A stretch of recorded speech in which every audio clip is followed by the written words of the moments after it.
Okay, the last assignment then of the Section 9 workbook is the invoice assignment. This one is all about formatting and about paying attention to instructions as well. You can see here that this spreadsheet is made up of some different cell widths. The columns have been changed to various widths to accommodate this layout down here. An invoice, by the way, is a document that is sent to the buyer from the seller to indicate what that person has purchased and how much money they owe. Now, you don't see invoices in your normal everyday life. When you go down to Safeway and you buy some groceries, they don't give you an invoice because what you're buying is being paid for right there on the spot.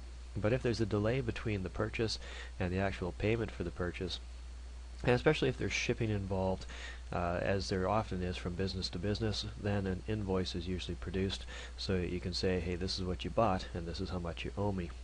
So this Wink Inc. customer invoice is laid out to show who has done the purchasing, where it's been shipped to, and the items that are being purchased are listed here.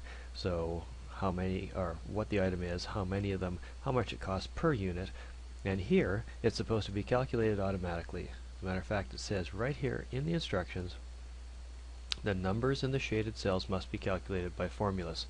So these are numbers in here, and the subtotal, the HST calculation, and the grand total all should be done with formulas. So you can see there will be some multiplication there, there will be some sum functions, and also very important, 12% HST. That can change. That can change from year to year, and so what you would like to be able to do, rather than change the entire spreadsheet, is just change this number here, the 12%.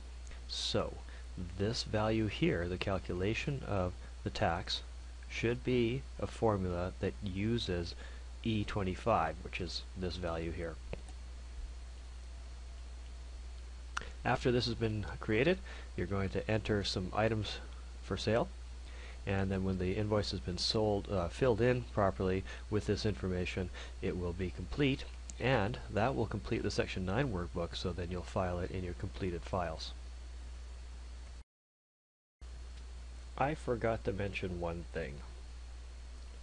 The item column, as you can see, spans two cells. So these cells are merged, and here the two cells are merged, all the way down, so that when a user types in the item, they've got a lot of width to use, but it spans both columns. Quantity is the same thing. Quantity spans two columns. Now, when you calculate the total cost, you have to go quantity times unit cost, which means that it's the number here times the number here.